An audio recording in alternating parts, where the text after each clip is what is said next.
So I was in legal practice for about seven years, and but my family was always passionate about food. I come from a family where food was very important, and from a very young age I used to cook as well. In fact, I took a sabbatical from law to join the family business for 1 year, and then I returned to practice.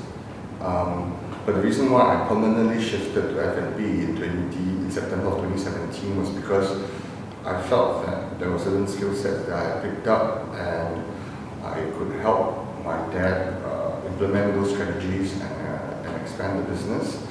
And also because it was growing from a small business it was getting bigger in scale, and he needed some extra help, and I felt that I could contribute in that way.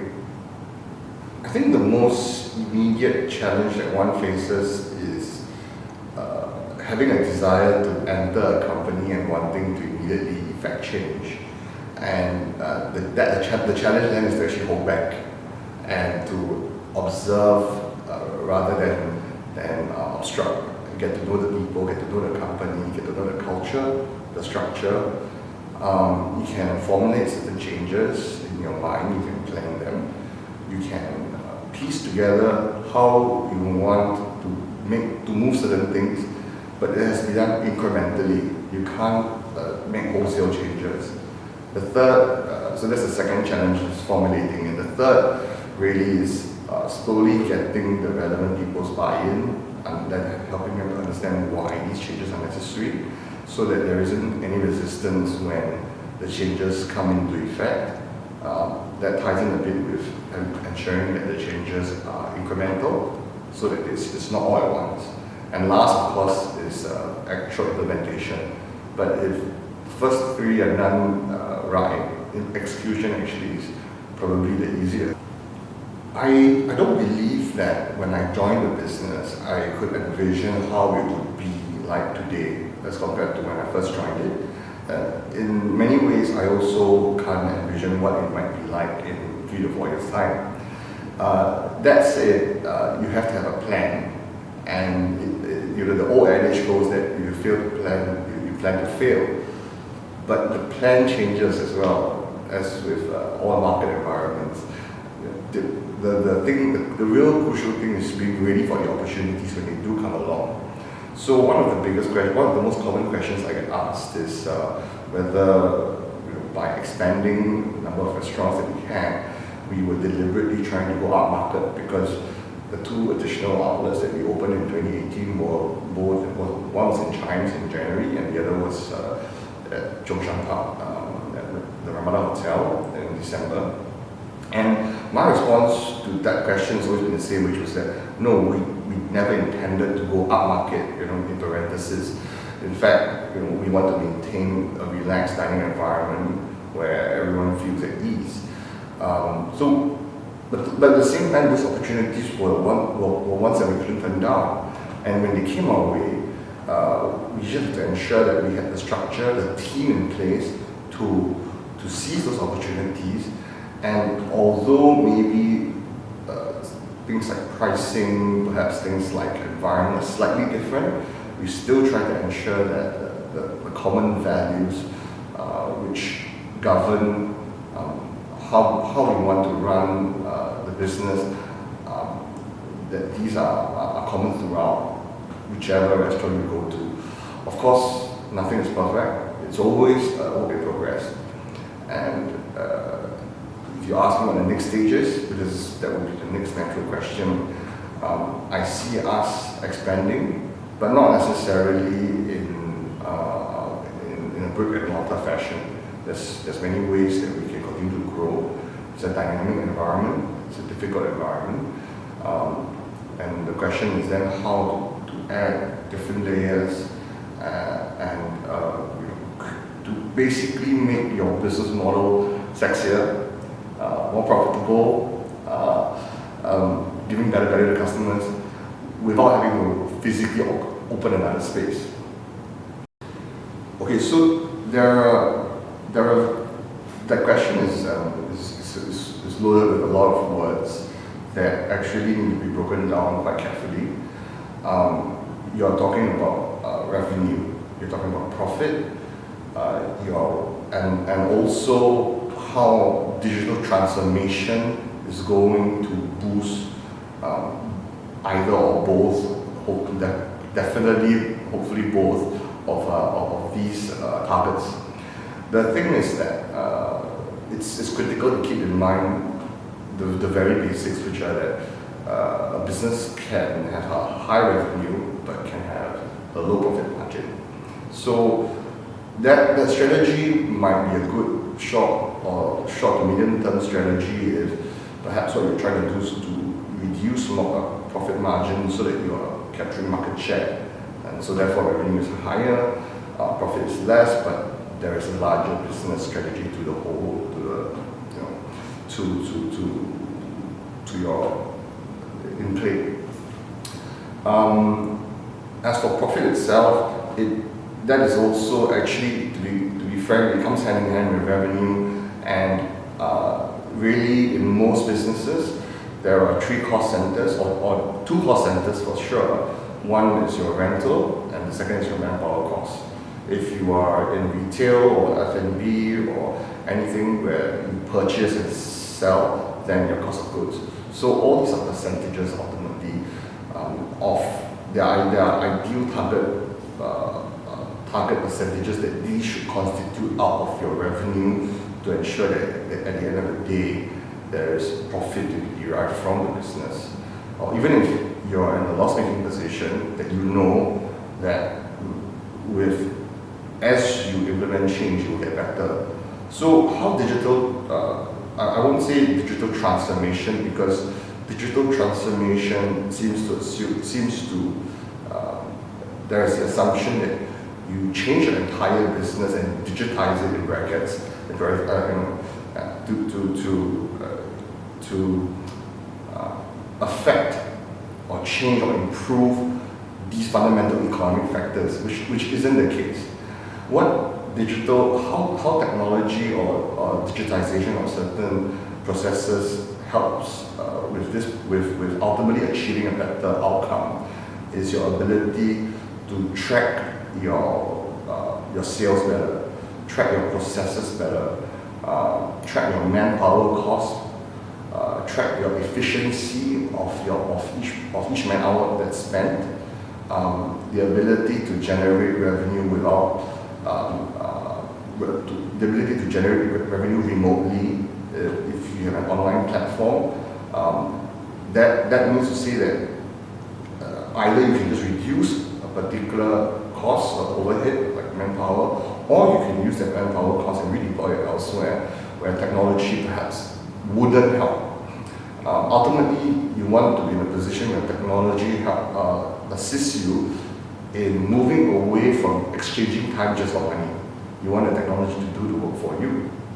So then it really depends on your particular business model and how that technology is going to help you save time,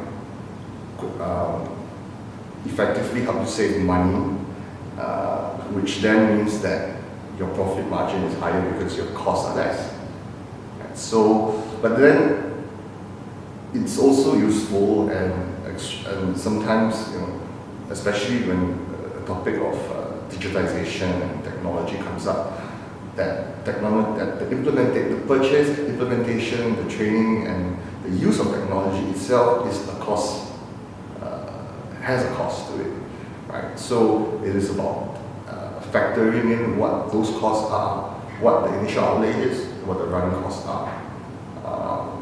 Ultimately, it still fits back into your balance sheet.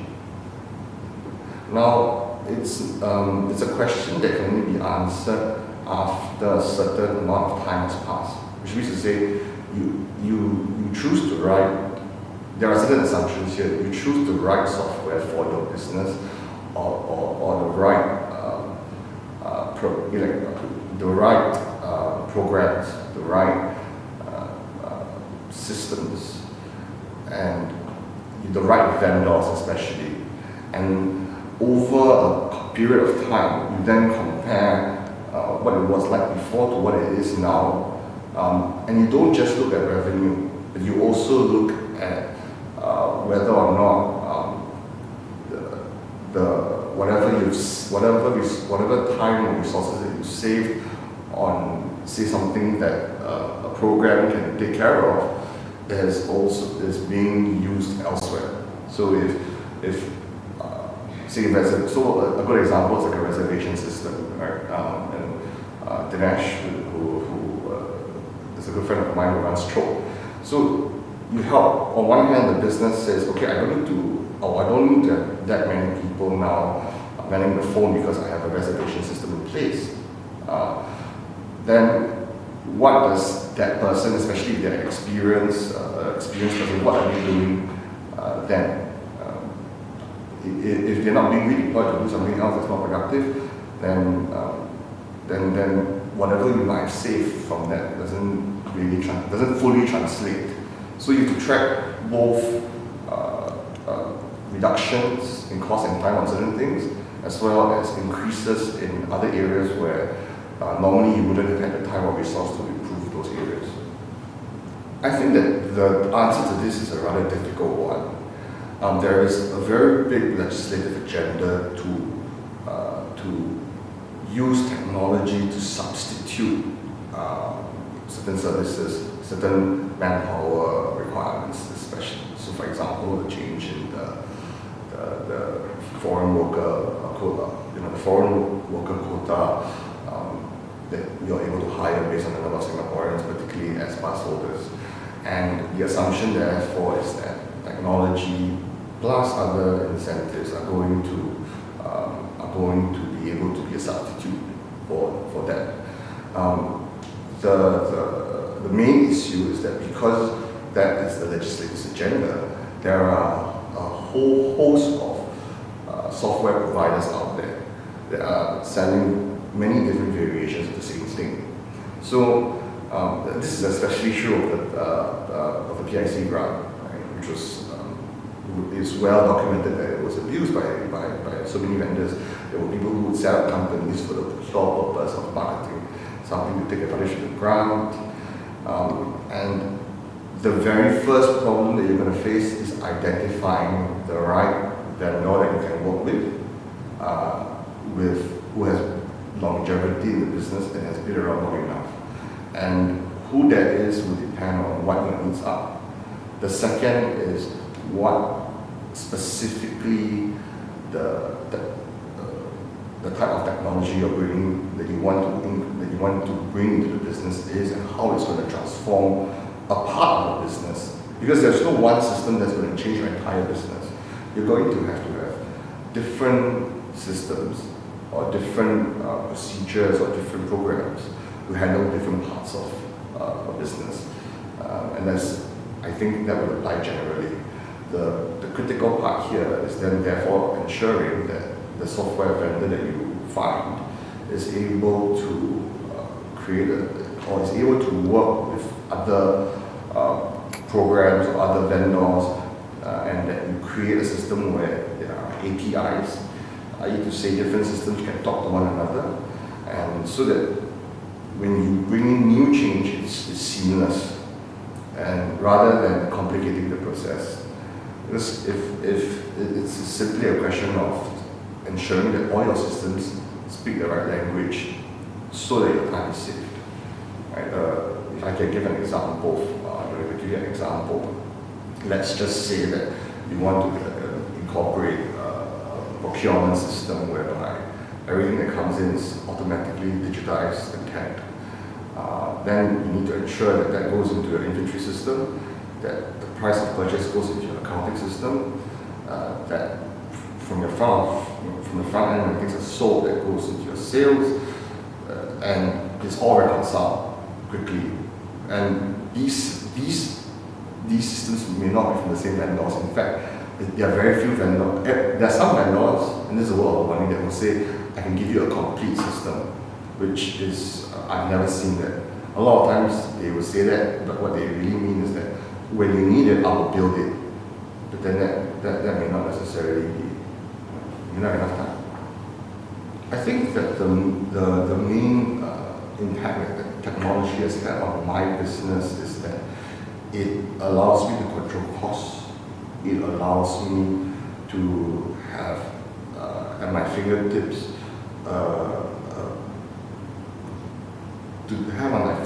the ability to draw up all the financial information about my company up until the minute before or the day before, so that I can straight away take a look at what are the recent trends and issues and difficulties that I'm facing, and how then best to correct them, where I feel I can then say, okay, we've made savings here, do I want to redeploy that elsewhere, or do I want to just push it towards my profit? And really, that's and also it, from an F&B perspective, the technology really has to benefit the customer.